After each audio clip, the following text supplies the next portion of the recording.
저희는 백순영 가톨릭대 의대 명예교수 모시고 코로나19 소식 짚어보도록 하겠습니다. 어서 오시죠. 안녕하세요. 예, 연휴가 끝나고 첫날입니다. 일단 신규 확진자 73명. 최근 닷새간 한 60명에서 70명대로 이제 두 자릿수를 계속 유지를 하고 있습니다만 연휴 기간에 이제 아무래도 평일 대비 이 검사 건수가 줄어든 영향도 있고 안심할 수 있는 단계는 아닌 것 같습니다. 현재 추세 좀 어떻게 보고 계신지요? 예, 연휴 기간을 보면은 60명 내지 70명, 국내 발생만 보면 50 내지 60명으로 상당히 안정세를 보이고 있기는 합니다만은 네. 지금 말씀하신 대로 이 진단 검사 건수가 평일에 반 정도, 지금 6천 명이 안 되는 상황이고 또 양성률로 보면은 약 1.2% 정도로 이렇게 낮지는 않습니다. 예. 또 지역 사회에 있어서의 감염 경로를 알 수 없는 환자의 비율도 아직도 19.6%나 되고 지금 이번 추석 연휴 기간 동안에 전국적인 이동이 국민들의 이동이 얼마나 과연 이 환자 수에 영향을 줄 수 있는지 이번 예. 주 중이나 주 후반쯤 돼봐야 알 수가 있기 때문에 지금 상황 이 숫자로만 봐서는 안전적이라고 할 수가 있겠지만 아직은 안심할 수 없는 상황이라고 할 수 있겠습니다. 예, 그 추석 연휴의 영향은 아마 이번 주 중반쯤이면 알 수 있을까요? 후반쯤은 돼야 될까요?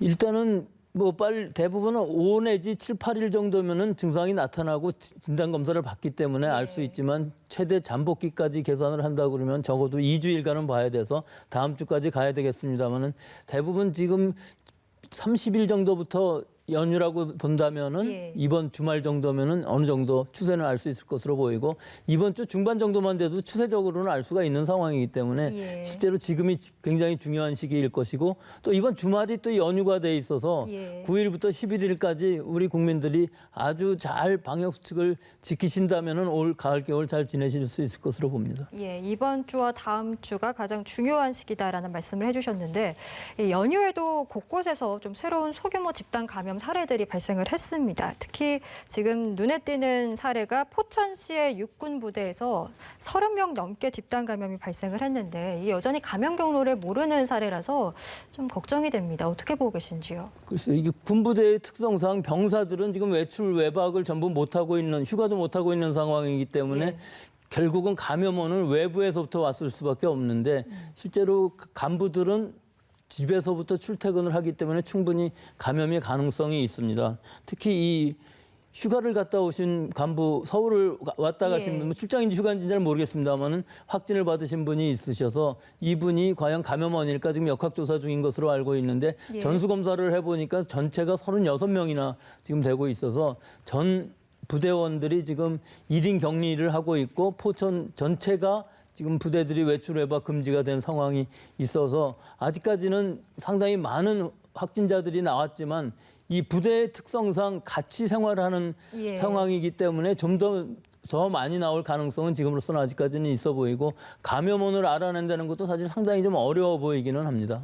예, 그러니까 산밀의 환경을 갖고 있는 이 군부대이기 때문에 사실 더 걱정이 됐던 거고 말씀해주신 것처럼 이제 병사들의 휴가와 외출이 제한된 상황이라서 그 경로를 찾아낼 수 있을 때 저희가 더 지켜봐야 될 텐데 추가로 좀 확진자가 많이 나오지 않기를 저희도 바라보겠습니다. 그리고 충남 공주에서는요 8, 90대 노부부가 또 확진 판정을 받았습니다. 이분들이 지난달에 이제 벌초를 위해서 공주를 찾았던 60대 딸 부부한테 전염이 된 것으로 추정이 되고 있는. 이 사례는 좀 어떻게 보고 계신지요? 이 사례가 이제 그 추석을 전후로 해갖고서 부모님을 예. 보러 간다든가 혹은 벌초를 간다든가 차례를 지내면서 가족 간의 감염이 일어날 것이 우려가 됐던 것인데 대전에 있던 살던 딸하고 사위가 벌초를 위해서 갔는데 이 노부모님이 감염이 되신 것으로 보이고 뭐 이 이외에도 가족 감염이라고 할 사례가 그다지 이번에 많지는 않았습니다만은 가족 감염 사례가 계속 나오고 있고 이것이 추석 연휴의 특징적인 것이기 때문에 좀 더 우리 눈에 띄게 되는 것이고 지금 상황으로 봐서는 이분들은 결국은 알려졌기 때문에 바로 조치가 가능했었고 예. 접촉하신 분들도 다 찾아낼 수 있었지만 사실은 무증상의 어린 아이들이라든지 혹은 청소년들 또 젊은 층들과 노부모님들과 조부모님들이 결국은 접촉을 하게 되면은 이것이 전국적으로 확산이 될 수 있는 가능성이 있기 때문에 굉장히 우려스러운 일이었는데 지금 우리가 알고 있는 사례는 몇 건 되지 않지만 과연 무증상 감염으로 해서 서울 수도권에 있던 환자들이 얼마나 많은 전국적인 확산을 했을 수 있느냐 하는 것이 지금 문제의 초점일 수가 있고 그것은 이제 이번 주 중에 그 결과로서 알 수는 있을 것으로 보입니다. 예, 비단 충남 공주 사례뿐만 아니라 지금 울산에서도 조부모 댁을 방문한 서울 초등생이 또 확진 판정을 받았는데 이렇게 되면 또 학교로의 감염도 이어질 수 있는 사례고 이게 가족 간의 감염이 사실 방역당국에서 가장 걱정했던 거 아니겠습니까? 추석 연휴 동안에 모였다가 이제 감염이 되고 뿔뿔이 흩어지는 것. 이 사례들이 지금 좀 계속 나오고 있어서 걱정인데요. 제일 우려됐던 분들이 그냥 직계 가족만 만나고 끝난다면 모르는데 예. 이 추석의 특성상 일단 귀향을 하게 되면은 여러 친지들이 다 모이고 또 오랜만에 만났으니까 같이 뭐 음식도 나눠 먹고 음주도 같이 한 번씩 할 수 있는 이런 상황이 우려가 되는 것들인데 여러 가지 몇 가지 케이스들이 있었는데 결국은 서울서 부산에 간 본가에 간 사람이 감염된 적도 있고 예. 또 울산에서 부산으로 갔을 때도 감염된 사람들이 있었고 해서 여러 가지 지금 케이스들이 있었습니다만은 사실은 전체적으로 봤을 때 그 숫자는 그다지 크지 않습니다. 예. 그렇지만 이 상황이 가족 안에서 감염이 되고 그 가족 안에서 감염이 된 것이 밖에 나가서 또 다른 친지들을 만남으로 해갖고서 지역사회 전파를 하고 나서 귀향을 하게 된 분들이 서울로 다시 돌아오게 되면 지금 원상 복귀가 다 됐겠지만 예. 결국은 지역사회에서 특히 비수도권에서 얼마나 환자들이 집단적으로 발생을 하느냐, 뭐 그것이 소규모든 대규모든 산발적인 발생이 얼마나 일어나느냐 하는 것들이 지금 이번 추석 연휴를 지나면서의 영향이라고 볼 수가 있는 것일 것이고 지금 여러 가지 상황으로 봐서는 그다지 뭐 우려했던 만큼 그렇게 예. 많이 나오는 것 같이 보이지는 않습니다만은 그래도 우리가 아직까지 알 수가 없는 상황들이기 때문에 특히 아직도 서울 수도권에서는 많은 환자들이 발생을 하고 있거든요. 지금 나오는 대부분의 환자들이 서울 수도권에서 나오고 있기 때문에 예. 이 수도권에서의 집단 발생이 지역사회 특히 비수도권으로 얼마나 전파가 됐느냐 하는 것이 지금 이 추석 연휴에 계속 문제일 것으로 보입니다. 예, 방역 당국에서도 그렇기 때문에 더더욱 이번 주 예의주시를 하고 있는 상황인데 이렇게 여러 우려들이 나오고 있는 상황 속에서 지금 방역 당국이 강화를 한 부분이 있습니다. 다음 달 13일부터 마스크 착용이 의무화가 되고 이를 위반할 경우 10만 원의 과태료가 부과가 되는데요. 이게 마스크를 쓴다고 해도 종류에 따라서 과태료 부과 대상이 또 다르다고 하더라고요. 설명을 좀 부탁드리겠습니다. 우선은 대중교통이라든지 병원, 요양기관 같은 이런 밀접한 접촉이 가능한 실내에서는 무조건 의무화가 돼 있는 건 뭐 지금 대부분의 사람들이 다 지키고 있는 것인데요. 예. 뭐 마스크는 대부분의 마스크는 다 됩니다. 덴탈 마스크, 비말 방지 마스크, 보건 마스크, 면 마스크까지도 마스크를 쓴 것으로도 하는데 예. 안 되는 것이 몇 가지가 있죠. 예. 즉 망사 마스크 이렇게 모양만 마스크지 천이 아닌 마스크, 그다음에 밸브가 달려 있는 마스크, 또 스카프로 얼굴을 가리는 것으로는 마스크로 치지 않는다 하는 것이 중요한 특징일 수가 있고요. 예. 그런 것만 아니라면 일반적인 마스크 형태를 가지고 있는 마스크는 전부 다 사용할 수가 있고 또 이것이 처벌되지는 않는 상황인데 사실은 뭐 처벌이 무섭다기보다는 지금은 어디서나 지금 마스크를 써야 되는 것이 예. 일반적인 예의이고 내 자신을 보호하기 위한 것뿐만 아니라 다른 사람을 위해서도 예의가라고 할 수 있겠습니다. 예, 그 일명 턱스크도 안 되는 거죠? 그렇죠. 일단 이 처벌을 하는 상황에서는 턱스크를 하면 아마 한번 경고는 할 겁니다. 제대로 쓰라고. 예. 그렇기 때문에 턱스크를 하는 것이 아니라 꼭 잘 막아서 코와 입을 막는 것이 중요한 것이고 뭐 여러 가지 실험 결과에서도 보면은 마스크만 제대로 쓴다 그러면은 감염으로부터는 굉장히 많이 방지를 할 수 있다는 것을 알려져 있기 때문에 꼭 마스크를 제대로 쓰셔야 하겠습니다. 예, 이처럼 매일같이 저희도 그렇고 정부도 그렇고 방역수칙 준수해달라고 강조를 하고는 있습니다만 여전히 좀 잘 지켜지지 않은 것도 우리의 현실인 것 같습니다. 지난 5개월간 지하철에서 접수된 마스크 미착용 신고 건수가 6만여 건에 이르는 것으로 확인이 됐습니다. 생각보다 여전히 많은 분들이 마스크를 안 쓰시는 것으로 지금 결과가 나와서 이 원인은 뭐라고 보시는지요? 그래서 우리가 보기에는 지하철이나 뭐 버스 안에서는 모든 사람들이 예. 다 쓰고 있는 것으로 보이는데 그래도 안 쓰고 있는 사람들이 상당히 많다는 이유는 아마 장기간에 걸친 피로감이라든지 혹은 또 저항심 같은 것들이 있는 것으로 보이고 누가 지적하면 더 싫어하는 사람들도 예. 있을 수가 있지만 지금 상황으로 보면 우리가 백신이라든지 치료제가 제대로 된 게 없기 때문에 내년 이맘때까지는 분명히 이 코로나19 바이러스랑 같이 살아야 되는 것이거든요. 그럼 방법은 결국은 마스크를 잘 쓰고 손 잘 씻고 거리 두기 하는 거 이 이외에는 방법이 없습니다. 그래서 예. 지금 이렇게 잘 우리가 방역 수칙을 지키면서 시간을 벌어가면서 내년 중에 백신이 상용화된다면은 우리들이 안전한 백신을 만들 수 있을 때까지는 마스크를 철저하게 잘 써야 하겠습니다. 예, 알겠습니다. 저희가 계속해서 이렇게 어떤 방역 수칙을 강조하고 또 이런 사례를 짚는 이유가 이제 추석 연휴 이후에 방역 당국에서 이런 것들을 좀 고려해서 이번 주 중에 아마 거리두기 단계를 조정할 가능성도 있기 때문인데 관련해서도 좀 질문을 드리고 싶어요. 하향 조정 지금 이 시기에 적절하다라고 보시는지요? 여러 가지 면이 있는데요. 일단 1단계로 완화를 시키는 조건을 보면 50명 이하의 신규 확진자와 예. 감염원 불명의 환자가 5% 이하고 방역 당국의 이 통제 범위 안에 있는 환자들이 80% 이상이 돼야 되는데 이것이 이번 주일 안에 이루어지기는 굉장히 어렵고 당분간 이루어지기도 어려운 숫자들입니다. 지금 예를 들어서 감염원 이 불명한 환자의 비율이 뭐 거의 20%인데 이게 5%까지 내려가기에는 상당한 시간이 걸릴 것으로 예. 보이거든요.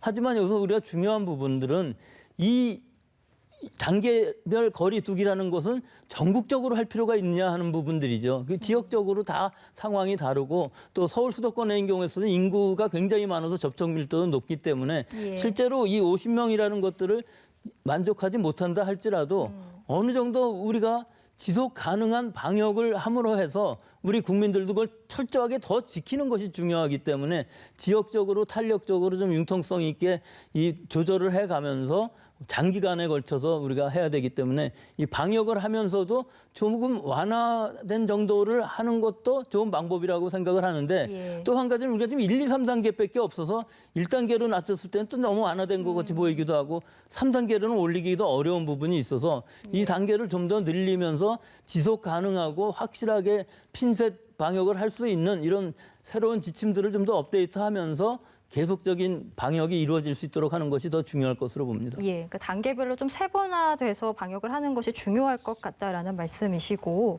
저희가 오늘 질병관리청 발표 내용 중에 그 소아청소년 다기관 염증 증후군 국내에서 2명이 발생했다라는 소식이 있었습니다. 사실 코로나19 초기 때 저희가 이 관련 질병들을 좀 짚어봤던 것 같긴 한데 아무래도 시청자분들께서 좀 기억이 안 나실 수도 있고 이 관련 사례들에 대해서도 좀 짚어주시면 좋을 것 같습니다. 이게 우리나라는 환자 수가 뭐 그렇게 많지 않기 때문에 유럽이나 미국처럼 이렇게 많은 어린아이 환자들이 이렇게 나온 경우가 없었는데 사실 그 11세 남자 아이인 경우에서도 필리핀을 갔다 오면서 감염이 확인되지가 않았었는데 나중에 예. 확진이 됐었다고 그래요. 그래서 결국은 다기관 이 증상이 나타난 상황인 것이 확진이 돼갖고 전체적으로는 의심 환자는 7명 정도 있었는데 예. 그중에 2명의 환자는 이것이 맞다 하는 것인데 이게 전신 염증이기 때문에 전신 질환이 일어나면서 고열에다가 발진이 나타나면서 결국 혀 같은 데다가 붓고 온몸에 다기관이 다 염증을 일으키는 전신성 질환이기 때문에 예. 상당히 위험할 수가 있는 것이었는데 우리나라에도 이런 케이스, 이런 사례가 증례가 2케이스가 확증이 됐다 하는 것을 나타내는 것이고 뭐 앞으로도 상당히 나오기는 어려운 상황인 것이 우리나라의 그 어린 아이들이 지금 감염되는 일이 그다지 숫자가 많지 않기 때문에 확률적으로 봤을 때에는 굉장히 낮은 확률이긴 합니다만은 이렇게까지 전신성으로 이 중증이 될 수 있는 어린 아이들이 있을 수 있다 하는 것이 중요한 점이라고 하겠죠. 예, 지금 2명의 환자 모두 현재는 증상이 호전이 돼서 퇴원이 된 상태라서 참 다행인데 이 청소년 다기관 염증 증후군의 원인이 좀 궁금해요. 역시나 면역에 이상이 생기기 때문에 이런 현상들이 벌어지는 건지 이 원인이 뭐라고 좀 보시는지. 이거 원인에 대해서는 아직까지도 확실치가 않습니다. 대부분의 어린아이들은 사실은 0세부터 1세가 되는 동안에는 엄마로부터 받은 항체를 이행 항체라고 그러는 항체는 가지고 있지만 자기 자신이 만드는 항체는 아직 만들어지지 않은 상태라 예. 면역력이 떨어져 있는 상황인데 지금 이 상황은 11세 정도 되는 아이들을 우리나라에서는 그랬거든요. 대부분은 5, 6세 이하의 어린아이들이 좀 면역력이 약하고 전신 증상이 나타날 수 있는 이런 상황이라고 하는데 우리나라의 경우에 있어서는 지금 11세, 12세 좀 더 큰 아이들이 감염이 되었고 이 전체적인 원인, 병원 패소제네시스라고 그러는데 이런 부분에 대해서는 아직까지 다 밝혀지진 않았습니다만은 결국은 모든 세포들의 감염이 될 수 있는 코로나19 바이러스의 특징이라고 할 수는 있겠죠. 예, 알겠습니다. 이 사례도 저희가 조금 더 예의주시하면서 지켜보겠습니다. 저희 이쯤에서 트럼프 대통령 얘기를 좀 해보겠습니다. 트럼프 대통령이 코로나19에 확진이 되면서 어떤 치료를 받고 있는지 속속 보도가 됐는데 지금 보니까 주로 중증 환자들에게 권장되는 약물 덱사메타손, 렘데시비르 등을 이제 투약 받았던 것으로 지금 확인이 되면서 당초보다 트럼프 대통령의 상태가 좀 심각한 것이 아니냐라는 우려들이 나왔거든요. 교수님이 보시기에 트럼프 대통령 상황 어떻다고 하고 보십니까? 예, 굉장히 특징적인 것들이 많이 있습니다. 렘데시비르라는 약은 사실은 좀 산소 치료를 받는 환자들한테 5번 치료, 매일 한 번씩 해서 5일간 치료하고 좋아지지 않으면 또 5일간 치료하는 예. 중증 환자를 위한 것인데 사실은 바이러스의 증식을 억제하는 약물이기 때문에 초기에 선제적으로 치료를 받을 수도 있습니다. 근데 더 중요한 부분들은 아직까지 FDA 승인을 받지 않은 리제네론이라는 데의 항체 약물, 즉 2군데를 접촉할 수 있는 항체를 개발을 하고 있는데 이것과 혈장 치료제를 합쳐서 칵테일로 만들어서 약제를 줬다 하는 것과 예. 또 펩시드라는 약이 있는데요. 이거는 우리 약국에서 일반적으로 살 수 있는 제사제인데 이것이 주사제로는 페모티딘이라는 약물인데 이것도 바이러스의 증식을 억제할 수 있다는 아직 임상 증례가 다 나타난 확인된 약이 아닌데도 불구하고 이 약을 처방했다 하는 것이고 더 하나는 덱사메타손이라는 이 스테로이드성 소염제인 경우에 있어서는 염증을 치료하는 데는 상당히 치사율을 낮출 수 있는 효과는 있지만 이것을 좀 여러 번 투여하다 보면은 우리 몸의 감염에 대한 면역력이 떨어지는 부작용이 있는 약들이거든요.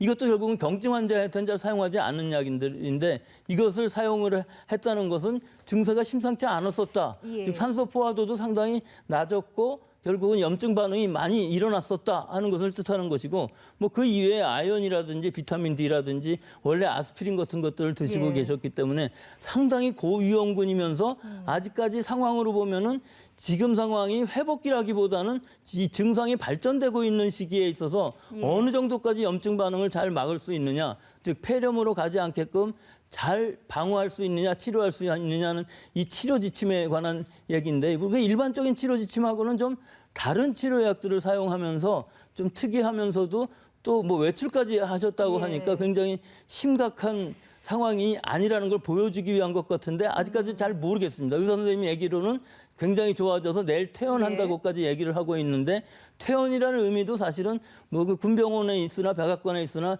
그런 산소 치료 받는 정도라고는 얼마든지 할 수 있기 때문에 옮기는 것 같이 보이기는 하는데 지금으로 봐서는 우리가 보도만 봐서는 상당히 좀 독특한 치료 방침을 하고 있다 하는 것은 알 수 있습니다. 예, 뭐 지명도를 가진 사람이라든지 뭐 트럼프 대통령 같은 경우는 미국의 대통령이기 때문에 일반인들보다 보다 공격적인 치료를 받았을 것이다라고 생각을 해봐도 지금 투여된 치료제들을 봤을 때는 중상일 가능성이 높다라는 말씀이신데 일단 독특하기도 하면서 부작용도 있을 수 있는 약물들을 벌써부터 선제적으로 쓴다는 것은 상당히 좀 이례적이라고 볼 수 있는 부분들이 있는 것이죠. 근데 앞서 말씀해 주신 것처럼 지금 뭐 이르면 내일쯤 퇴원을 할 가능성도 있다라는 지금 보도들도 나와서 사실 상식적으로 이렇게 중증 환자인 경우에 이게 입원한 지 이틀 만에 이렇게 퇴원을 한다라는 게 가능한 일인가 좀 트럼프 대통령이 무리를 하는 게 아닐까라는 생각도 들거든요. 근데 사실은 그건 알 수가 없습니다. 지금 확진된 지 2일이라는 그 개념이 언제 감염됐는지가 알 수가 없고요. 만약에 26일 날 감염이 되었다면은 그 지금 상황에서는 상당히 진전된 상황일 수도 있는 것이고 어느 순간에 회복기로 가는 것이냐 하는 것이 문제인데 상당히 중증이 되었었던 것은 분명한 것으로 보이고 지금 상태는 그다지 중증은 아니다. 하지만 앞으로 어떻게 변할지는 우리가 예상할 수 없는 지금 이런 상황이기 때문에 퇴원이라는 의미라기보다는 일단은 거처를 병원에서부터 백악관으로 옮겨서 치료를 받겠다 하는 그 정도 상황인 것으로 보입니다. 예, 알겠습니다. 마지막 질문이 될 것 같은데 그럼에도 트럼프 대통령이 지금 지지자들에게 인사를 하기 위해서 병원에서 깜짝 외출을 해서 또 논란이 일고 있습니다. 이게 마스크를 아무리 썼다고 하더라도 동승한 경호원들을 감염 위험에 빠뜨렸다라는 비판이 지금 나오고 있는데요. 실제로 위험한 상황인 거죠? 굉장히 위험한 상황이죠. 우리 같으면은 일단 확진이 되면 증상이 있든 없든 모든 접촉한 사람들을 다 2주간 자가격리를 하는 이런 방역을 하고 있는데 지금 미국의 상황을 보면 그렇지 않은 것으로 보여요. 예. 뭐 여러 가지 그 대법관 지명하는 그 식도 그렇고 또 백악관 안에서의 접촉자들도 다 지금 격리시킨 것 같이 보이지 않는데 예. 더구나 지금 입원해 계신 대통령께서 외부로 나오시면서 경호원들이 굉장히 많았을 텐데 상당히 가까운 거리에 있으면 아무리 마스크를 쓰고 있어도 감염될 가능성이 있는 것이거든요. 그렇기 때문에 왜 이런 행동을 하는 것인지 물론 정치적으로는 중요하겠습니다만은 예. 방역적인 입장에서만 보면 이것은 상당히 위험한 일이라고 볼 수가 있고 여러 경호원들이 참 불쌍하다고 생각합니다. 예, 알겠습니다. 오늘 코로나19 소식은 백순영 가톨릭대 의대 명예교수와 함께했습니다. 말씀 고맙습니다.